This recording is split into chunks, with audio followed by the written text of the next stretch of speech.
Fala galera da primeira série, beleza? Professor Luciano fazendo com vocês a última aula dessa jornada de um monte de informações que aconteceram durante esse ano, um monte de assuntos e tudo mais. E eu trouxe para fechar a nossa jornada aqui dois colegas meus aqui que vieram voluntariamente aí nos ajudar. Um deles está aqui, você pode ver que está meio pálido, um pouco magrinho ali, ele vai mostrar para nós o sistema esquelético, algumas cartilagens do corpo, né? E o outro aqui um pouquinho, né, com as partes ali frontais abertas ali para mostrar alguns órgãos para a gente fazer uma comparação entre eles. O objetivo, gente, é a gente fazer uma revisão geral sobre histologia, sobre assuntos, sobre os tecidos biológicos, a ciência que estuda os tecidos biológicos, né? De um modo conjunto, né? Relacionando os diversos tecidos entre si, evitando assim muitas definições técnicas, porque essa definição técnica você teve em outros momentos, né? Na aula normal, em outras revisões e tudo mais. Vamos lá, gente. Histologia é a ciência que estuda os tecidos biológicos. Eles podem ser definidos como agrupamentos organizados de células que apresentam formas e funções semelhantes e que trabalham de maneira integrada a fim de desempenhar uma determinada função. Então, são células semelhantes fazendo funções semelhantes. Para que nós tivéssemos sucesso no estudo da histologia das células, de um modo geral, foi essencial o desenvolvimento do microscópio. Nós temos o microscópio óptico, que ele fez um papel inicial de nós visualizarmos várias coisas, mas estruturas assim, um pouco mais complexas nós só conseguimos ver no microscópio eletrônico, que foi assim algo essencial para isso. Aqui para vocês eu trago a imagem do primeiro microscópio, né, desenvolvido por Robert Hooke, lá, que ele viu primeiramente lá o tecido da cortiça, né, e assim vai indo. O microscópio eletrônico, desenvolvido em 1933, ele fez uma revolução a nível do assunto da biologia, da citologia e também da histologia, né, por demonstrar detalhes por quê? Porque ele tem capacidade de aumentar milhões de vezes um mesmo material. Muito bem, aqui umas animaçõezinhas, assim, só fazendo umas comparaçõezinhas, uns gifzinhos para mostrar. Isso aqui são lâminas de microscópio, né, com corantes para dar o contraste, onde a gente consegue ver o tipo de célula que forma cada tecido. Muito bem, gente. Os tecidos animais de um modo geral. Tecido adiposo, tecido sanguíneo, né, o conjuntivo, né, lembrando que nós temos vários tipos de conjuntivo, já vamos ver rapidinho aqui, os meus amigos vão dar uma ajudinha para nós. Nós vamos focar mais no tecido animal. Tecido vegetal a gente vai ver, nós já vimos também esse ano, mas assim, você vai ver com mais profundidade na segunda série, que vai falar mais de tecidos vegetais, e aqui nós vamos focar mais nos tecidos animais. Tecido epitelial, que corresponde assim à pele, então vou mostrar aqui para vocês, nesses meus colegas aqui, o que acontece, gente? A pele é o maior tecido do corpo humano, então ela reveste tudo. Tá? O que acontece? Ela é feita, a parte externa, chamada epiderme de tecido epitelial, que é feito por células muito justapostas, muito próximas uma da outra, que faz com que evite a entrada e saída de substâncias, haja um controle ali para evitar essa perda. Além de tudo, esse tecido epitelial reveste órgãos internamente, por fora, né, faz esse revestimento. Tecido conjuntivo tem vários tipos, tem o sanguíneo, tem o ósseo e tudo mais, já vamos ver ali certinho. Tecido muscular e tecido nervoso também, tá? Os tecidos em si, o conjunto de tecidos vão formar os órgãos e também os sistemas. Muito bem, antes de tudo vamos começar com um quiz. Histologia é a parte da biologia responsável pelo estudo dos tecidos, que pode ser divididos em 4 grandes grupos. Entre os tecidos indicados a seguir, marque o único que não corresponde a um tipo de tecido conjuntivo. Letra A, tecido adiposo. Letra B, tecido cartilaginoso. Letra C, tecido ósseo. E letra D, tecido muscular. Apenas um desses não é tecido conjuntivo. Vamos ver se você lembra dessa, gente. Daqui a pouquinho a gente volta.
Então vamos lá, pessoal. O único que não é tecido conjuntivo seria o tecido muscular. Adiposo, cartilaginoso e ósseo são tecidos conjuntivos. A gente já vai dar uma aprofundada aqui nos nossos convidados. Beleza? Tecido epitelial, como eu falei para vocês, ele faz proteção e revestimento, né, no caso da pele e revestimento de alguns órgãos, secreção, o estômago, né, secreção e absorção, intestino e também impermeabilização, como por exemplo a bexiga urinária, onde que nós vamos encontrar então esse tipo de tecido epitelial. Como eu falei assim, revestindo a pele, principalmente na parte da epiderme, lembrando que a pele, por mais que a gente fale em pele, ela não é um único tecido. Ela é formada por tecido epitelial, conjuntivo, muscular, né? Então ela tem várias partes. O revestimento de alguns órgãos, internamente e externamente, também são tecido epitelial e também vamos lembrar que as glândulas também são consideradas tecidos epiteliais. Ok, gente? Beleza. Vamos ao próximo ali. Tecido conjuntivo. Aí a gente vai entrar num grupo de tecidos, né? Possui uma grande quantidade de matriz extracelular, ou seja, por fora das células, células e fibras. Fornece sustentação e preenche espaços entre os demais tecidos. Então ele tem, além de tudo, uma função de preenchimento entre esses espaços aqui todos, certo? Além de tudo, também eles nutrem tecidos. Muito bem. Variações desse tecido. O tecido conjuntivo propriamente dito, ele pode ser dividido em frouxo ou denso, conforme o tipo de fibras, né? O frouxo tem por todo o corpo. Agora vamos focar no denso, tendões e ligamentos. Então aqui, gente, vamos ao esqueleto aqui, tá? Quando você tem a ligação entre um osso e outro osso, você vai ter esse tecido conjuntivo formando os ligamentos. Esses ligamentos é que unem um osso ao outro, ele precisa disso, né? Tanto é que muitas vezes esses ligamentos, às vezes pode sair do local, pode ter um acidente, que ele sai ali, uma luxação, que a gente vai chamar, que esse ligamento às vezes fica esticado um monte ali, e às vezes tem que colocar no lugar. E nós vamos ter os tendões, lembrando que tem músculos por todo o nosso corpo que vão estar ligados diretamente ao esqueleto, é o chamado musculatura esquelética, a gente já vai ver ali também. Ele vai ser ligado por tendões, são estruturas ali bem firmes ali que ligam esse músculo no osso, beleza? Temos o tecido adiposo, que são as gorduras. Lembrando, gente, que a gordura não está só acumulada aqui na barriga.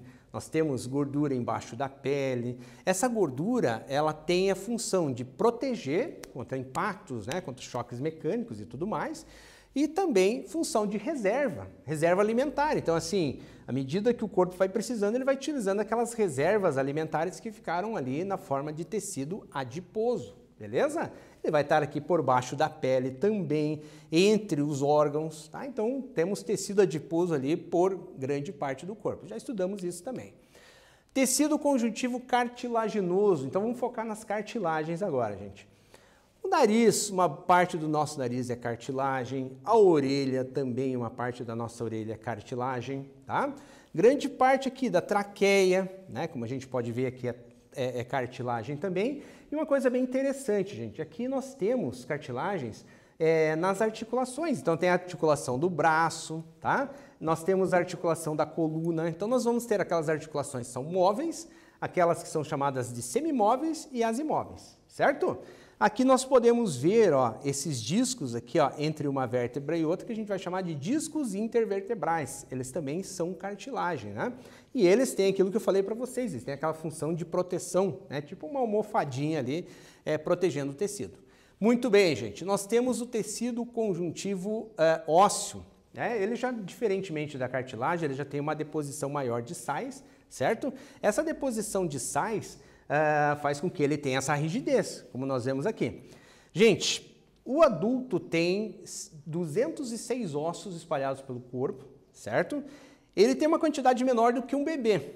Por quê? Porque o bebê tem uma quantidade maior de ossos, porque esses ossos depois eles vão fazendo um trabalho de fusão.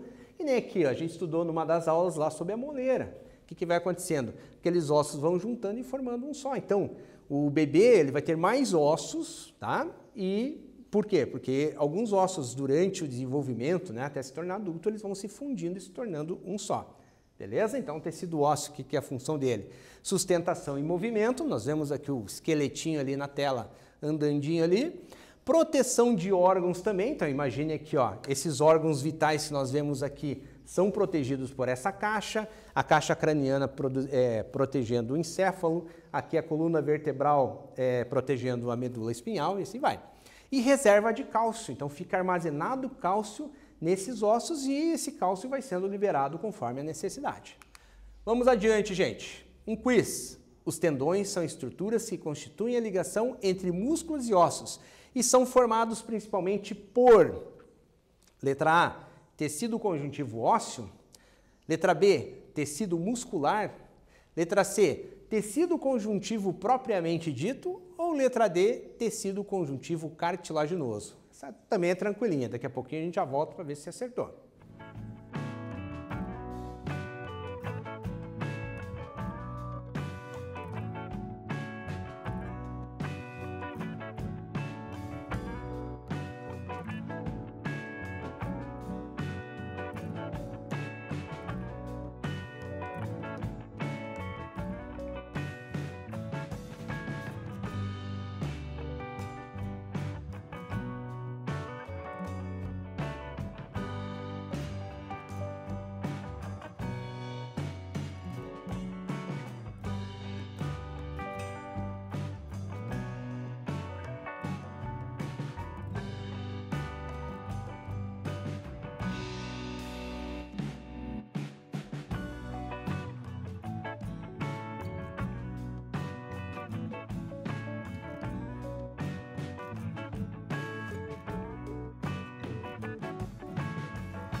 Pessoal, então é o seguinte, né? Os tendões são estruturas formadas por tecido conjuntivo propriamente dito. A gente falou ali, né? Então, os tendões é o que vai ligar o músculo no osso, certo? Então, vamos lá, gente. Tecido conjuntivo hematopoético, né? Produção de elementos figurados do sangue, hemácias, leucócitos, plaquetas, né? E está presente na medula óssea. E onde que está a medula óssea, gente? Está aqui dentro, né? A gente tem a tendência de achar que o sangue é produzido lá no coração, mas o coração é apenas uma bomba que vai distribuir o sangue. É aqui dentro desses ossos, né, em alguns ossos do nosso corpo, que está a medula óssea, que vai ser responsável pela hematopoiese, que é a produção dessas células sanguíneas, né, presente na medula óssea ali. Então vamos mais a esse exercício aqui. Dentre os elementos figurados do sangue, produzidos pelo tecido hematopoético, assinale aquele que está associado ao transporte de gás oxigênio por todo o corpo. Bem tranquilinha essa. Letra A, hemácias. Letra B, leucócitos. Letra C, condrócitos. Letra D, osteócitos. E letra E, plaquetas. Bem tranquilinha essa, gente. Espero vocês.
Então, beleza, pessoal, vamos lá. Dentre os elementos figurados do sangue, então, produzido pelo tecido hematopoético, né, qual que está associado ao transporte de gás oxigênio?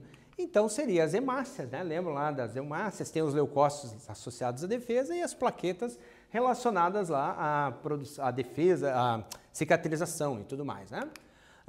Vamos lá, tecido muscular, né, responsável pelo movimento do corpo, estabilização, postura, regulação do volume dos órgãos, produção de calor. E aí eu vou mostrar para vocês aqui, gente, uma coisinha que a gente pode fazer em laboratório, sugestão até para o professor trabalhar com você em sala de aula, né, no laboratório da escola, bem tranquilinho. É basicamente um tecidinho ali, um pedacinho de frango, né? Geralmente pode ser asinha de frango e tal, demonstrando de um modo geral alguns tecidos. Então o que eu fiz aqui? Já dissequei, utilizei um bisturi, né? Um ganchinho aqui para a gente puxar alguns órgãos para mostrar para vocês. Então o que acontece aqui? A gente chama isso de dissecação. Então eu tirei primeiramente a pele. O que acontece com a pele, gente? A pele, ela é um tecido, ela não é necessariamente assim apenas tecido epitelial. Ela é tecido epitelial, tecido conjuntivo junto, tecido muscular, porque tem a irrigação sanguínea e tudo mais. E assim, a pele das galinhas, né, das aves de um modo geral, é mais estreita, mais fina do que a pele dos mamíferos de um modo geral, né? Também não tem glândulas sudoríparas, glândulas sebáceas, né, nessa pele aqui. E assim eu tirei para vocês verificarem, né, como que funciona e tal. Então você tira, o legalzinho é você fazer sei lá, um trabalhinho com o professor lá de colocar as bandeirinhas, como nós fizemos na célula, né? Você pode colocar espetadinho aqui com um alfinetinho numa placa de papelão e tudo mais. E aqui nós temos aqui, ó, tecido conjuntivo ósseo, predominantemente tecido conjuntivo ósseo, né, no ossinho da galinha. E aqui o que nós temos, gente? Cartilagem, né? Revestindo ali a cabeça desse osso. E aqui uma outra peça ali, né? Que também tem cartilagem e você consegue visualizar aqui o deslizamento de uma sobre a outra. A importância dessa proteção para não ter o desgaste do osso, certo? Então ele vai fazendo esse trabalho de articulação aqui tranquilamente, ok? Lembra que eu falei para vocês ali da medula, gente? A medula óssea está aqui dentro do osso. Como eu mostrei ali no esqueleto, ela estaria dentro desses ossos longos aqui principalmente. E a medula óssea é isso daqui, ó, que a gente chama de tutano. E isso daqui é responsável por produzir células sanguíneas. Ok? Ó, bem tranquilinho aqui. Aí o que vai acontecer? O próprio osso vai ter uma estrutura, um furinho ali, por onde vai passar vaso sanguíneo que vai coletar aquilo lá e vai jogar no sangue. Certo? Beleza, gente, aqui nós temos tecido muscular, como eu mostrei para vocês, fazendo uma classificação geral. Isso aqui é tecido muscular estriado esquelético, por quê? Porque está relacionado com o esqueleto, como eu mostrei aqui para vocês, relacionado com o esqueleto, relacionado com isso daqui, e por isso precisa de tendões, os tendões que vão fazer essa conexão entre músculo e osso. Então aqui aparece para você um tendão, olha que bacaninha o tendão aqui, ó. Né? Esses tendões, eles são extremamente fortes, aqui é até difícil de arrancar quando a gente vai fazer essa dissecação. Eu utilizei um bisturi fazendo cortes ali para conseguir tirar e obter aqui esse tecido. Aqui também passam vasos sanguíneos, também um tipo de tecido muscular, ok? Mas basicamente essa carne que a gente come, né, em si, né, essa parte comestível é tecido muscular estriado esquelético, beleza, gente? Bem tranquilinho. Então aqui o revestimento por cima do osso, veja assim, ó, gente, tudo isso daqui é de uma maneira bastante organizada. Tem gordura aqui embaixo, ou seja, tem tecido adiposo também. Então, assim, é bem bacaninha essa prática, né? Então, como é que eu sugiro, né, para vocês trabalharem em sala de aula? Com o tecido aí, coloca lá uma plaquinha com a bandeirinha, com o alfinetinho demonstrando. Aí você mostra aqui esse tecido, mostra o tendão, mostra o osso, né? E conforme você pode explorar muito mais coisas a partir dali. É bem bacaninha essa prática, tá bom?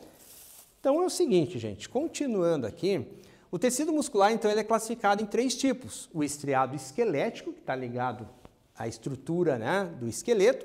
O cardíaco, relacionado ao músculo do coração. Então, nessa prática, você também pode comprar um coraçãozinho de galinha, né? E você pode fazer o corte dele, vendo as cavidades, como é que é lá dentro e tudo mais. E também o tecido liso, que daí vai estar mais relacionado a órgãos, como a bexiga, útero, né? E tudo mais. Beleza, gente. Tecido nervoso, para a gente fechar aqui. A função desse tecido é fazer a conexão, a comunicação, né, entre os órgãos e o meio externo, né, captar sensações de forma extremamente rápida. As células desse tecido podem ser divididas em dois tipos, né? Ali, aquele mais conhecido, os neurônios, e as células da glia, ou células gliais, ou gliócitos, que estão bem relacionados ali a dar a sustentação, o apoio para o neurônio, certo? Onde nós vemos esse tecido nervoso, né? Então vamos lá, gente. Espalhado ali, sistema nervoso central concentrado no crânio e aqui na coluna vertebral na forma de medula espinhal. Isso aqui a gente vai chamar de sistema nervoso central, aqui e aqui. Esquece o osso, vamos pensar somente no tecido nervoso agora, beleza? E nós temos espalhados, ramificados por aqui, vários nervos formando o sistema nervoso periférico. Os nervos cranianos, que parte aqui do crânio, do encéfalo, e os nervos espinais que vão sair a partir da medula espinal. Beleza, gente? Então vamos lá. O que vimos nessa aula? Retomamos o conteúdo histologia, fazendo essa relação com todos os tecidos de um modo geral. Falamos sobre o tecido epitelial, o grupo dos tecidos conjuntivos, lembrando que não é um tecido conjuntivo só, é um grupo, né? Tecido muscular, tecido nervoso, de um modo assim abrangente, sem se aprofundar muito em cada um. Diferenciamos tecidos do grupo dos conjuntivos, como propriamente dito, adiposo, cartilaginoso, ósseo e hematopoético. Gente, obrigado por tudo, obrigado pela atenção durante todo esse ano. Chegamos à última aula, né, nessa nossa jornada aí, foi muito bacana, aprendemos bastante coisa, trabalhamos com muito conteúdo. E assim, gente, muitas dúvidas vão surgir, você pode rever essa aula sempre, ela vai estar sempre no YouTube, você pode rever, pode parar, pode anotar coisas, perguntar para o teu professor no Google Classroom, ele vai ter o enorme prazer de te ajudar, de tirar, de esclarecer. Você tem teu livro didático, enfim. Gente, você tem todo o material possível para fazer um bom estudo, tá bom? Obrigado pela atenção de vocês durante todo esse período e, quem sabe, até uma próxima, gente. Obrigadão por tudo. Valeu!